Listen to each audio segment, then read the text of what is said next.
Hey, back with you, Stranger Oddities. We're back around here, having a little bit of coffee this morning, and I got to thinking about some movies that are, I guess I noticed that are coming out, and they're finally seeing the light of day again. And a lot of these we're talking about kind of these obscure movies that have, I guess they haven't really had a release, or if they did, the one copy or the one run that were out are kind of evasive or whatever. They're hard to find.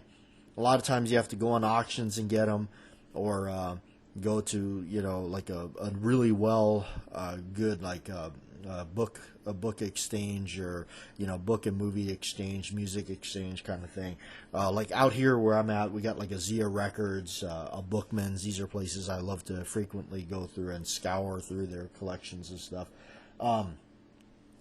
But one of them I did notice, and I talked about this film some time back, Hitcher in the Dark. Hitcher in the Dark is an Italian kind of a horror flick. I think it falls in the genre of what they call a giallo. I'm not really too, as we say on the island, akamai about this. I'm not too informed on the genres. I've dabbled around with a lot of Italian horror films.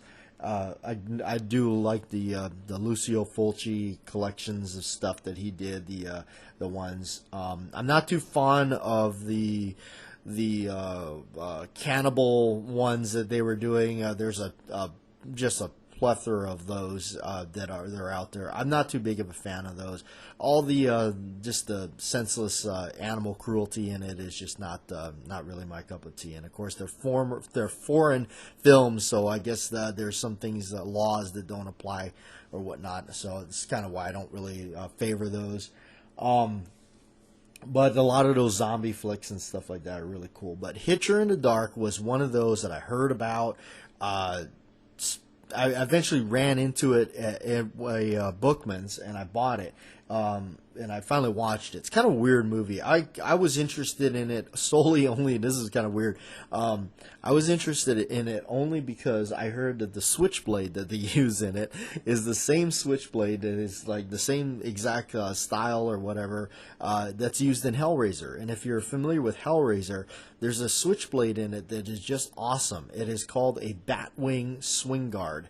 And why they call it that is the guard is a swing guard style. So the guard folds down with the blade, and when it's fired up, the guard pops up with the blade. And it does make anytime you have one of those, it does have a nice snap to it, especially when the guards are kind of a little loose, and so it makes great for filming and pictures and video and all that. It just awesome. So it's got kind of a bat wing on it, like the blade, the little guard on there, kind of they look like bat wings, if you can imagine that on a knife. And then it's got like some fake looking plastic handles on it that are supposed to simulate like stag. So it's a really cheaply made knife, but it only appears that I've seen in two movies that I've heard: Hellraiser and Hitcher in the Dark. So kind of weird. So I always wanted to watch Hitcher in the Dark, and sure enough, yeah, it's in the movie. It's really cool, and it's basically about a guy going around in this like little RV thing, and he's just abducting people and tying them up, and eventually killing them. So it's definitely not a movie that's gonna win any awards. It's really just, it's kind of a okay. Nothing we haven't seen before.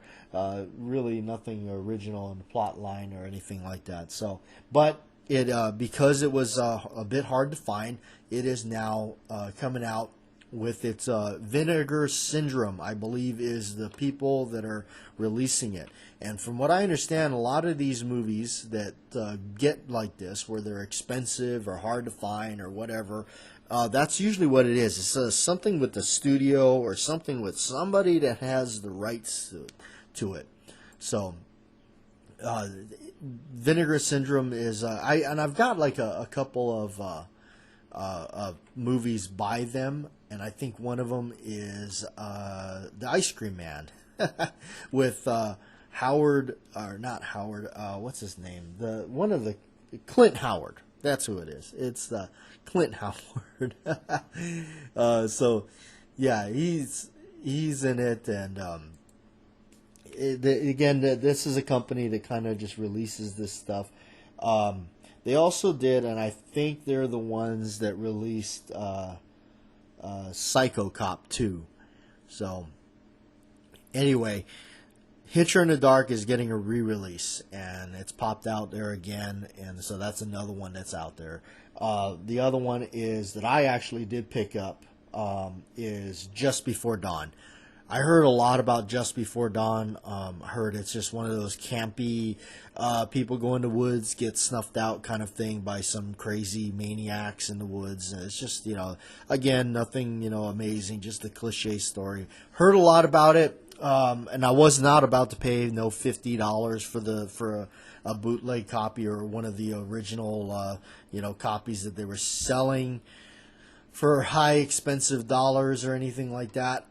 So I wasn't going to do that, but finally when it got re-released out there, I did end up picking it up, and I personally, tell you the truth, was not impressed. I just was like, okay, well, I'm certainly glad I didn't pay anything more than the what I paid for it. If you're looking at that movie and it's like $30, I'd say save your money. There are better people go in the woods get snuffed out movies. For instance, there's one called Don't Go in the Woods Alone. That is much more entertaining, I found. Much more entertaining. It's got humor in it, and of course just the sleazy, cabin or people going in the woods kind of thing. So there is some other ones that are coming out. I'm trying to look through here. Now, anything with the Phantasm series, usually it's always hit and miss, especially when they're in a box set. But lately they've been releasing them individual discs, so that's kind of neat. But again, that's kind of I don't know what it is about Phantasm. It's just constantly just in and out of print. The one to look for if you're into the Phantasm flicks would be Phantasm 2, because Phantasm 2 is the one that this seems to have the problem with getting released from time to time. And it just recently, like within, I guess within the last 5 or 6 years, has gotten a Blu-ray release and everything like that. So it is one of those that just kind of just disappears on us, and it will reappear from time to time. So just if you do see it and it's a decent price, it's something that you've been interested in, it's worth picking up. Another one that I recall back from the VHS days was, of course, Psycho Cop. Psycho Cop also has a sequel, Psycho Cop 2. Psycho Cop 2 got re-released on one of those limited release on Blu-ray, something like that. There's a lot of foreign releases of this. That's what always kind of shocks me. Is all these other foreign countries have access to American films, and yet we, here in the States we don't. But Psycho Cop, once again, it's just really just a low budget slasher film. It is exactly what it sounds like. Really, really bad acting, and so. Part 1 is very entertaining. Part 1 is pretty entertaining. It's just comical. It's just if you can make it past the first 20 minutes, then you probably will watch the rest of it. But Psycho Cop 1 does not have an official release yet. It does not. In fact, I think the copy I own is a bootleg copy from like Australia or something. But Psycho Cop 2 or Psycho Cop Returns does have a release with Vinegar Syndrome, I think it is. That has, for some reason, gotten expensive in a sense too. So if it's floating around, you see it. I guess it's gotten a little expensive. Now there's two kind of versions of that. interesting, when I first seen it, it was on a videotape, and my dad found it in a local video store, and it's heavily edited. It's heavily cut back. Now, when Vinegar Syndrome got it and re-released it on Blu-ray, they put all the missing material back into it. And when you watched it and you see the missing material, and I think the release has both cut and uncut versions of it. When you actually see what they cut out, you're just like, well, okay, well, I don't know. But it's just another one of those that has been re-released. It's out there. It's I hope they do number one at some point, because even though they're really really bad, they're kind of neat. They just remind me of the old videotape days. So it's kind of strange, some of these. Another one that has been held kind of back for a while, and I'm kind of waiting to see, because if it ever does go on Blu-ray. And I think they do have one. It's a foreign, again, it's another foreign release. Dawn of the Dead. Classic American zombie movie. But it's like it's like in some foreign release. And they just released it. Okay, I'm looking at it right now on eBay. It is a all-region release, so that's actually nice to know. For a while there, I thought it was you couldn't watch. I thought it was like it was a PAL, or what did they call it, Region 2 or something like that. So apparently it's a region free. Okay, that's a good one. So there is that finally hit a Blu-ray release there. So that finally came out without somebody paying the $100 for the Anchor Bay releasing of it on Blu-ray, which is just ridiculous. I have the Anchor Bay single disc and the Ultimate Edition, which has the multiple copies of the film. So, and the documentary in it is awesome. So that's another one. The other one would be Dead Alive. It's a Peter Jackson film. At one time, that was like a $5 Walmart dump bin DVD, but now it's kind of gotten to be one of those ones that's kind of hard to find. And again, I typed it in right now, and we looked on eBay here, and it's nice to see that it looks like you can purchase it for relatively cheap. Looks like it hasn't gotten too crazy here. Let me see what this is. It's also known as Brain Dead. And here's a region-free copy of it. It's $35.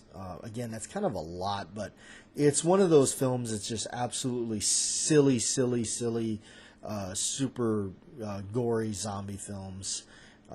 Again, this looks like some kind of it looks like the whole thing. I'm looking at the cover art right now. It looks like it's in Spanish or something like that. Not sure what I don't think. So this exact copy I'm looking at here, that's region free. The artwork is intact, but if you look carefully, the text is in Spanish. I'm not sure if it'll have English and Spanish. The description says it does, but unsure on what the deal is with this one. Why it has taken forever, or it's out of print, and it has not come back in print again. The other one that comes up before that would be it's called Bad Taste, which is another Peter Jackson early film. That's a screwball movie. If you can find it, and that one's not too hard to find. That's pretty funny. That's about these weird Martian alien looking things that come in, and so they are definitely they're all New Zealand type films. So really funny stuff. So anyway, that's the kind of a wrap on some of the ones that I'm aware of that are coming out. At least the ones that have come out. Another one that was kind of rare, I'll throw it in there, was a Silent Night, Deadly Night. That one remained kind of on the obscure level for a while there, but now it's been reproduced out there quite a bit. So yeah, always looking for these that are, kind of coming out. I still hang on to a lot of old copies of them that I've hung on to. It's also why I raid the VHS tapes at these record stores that get them. But they obviously know as well that a lot of the horror VHS tapes are collectible and worth money. I never thought that I would be saying that.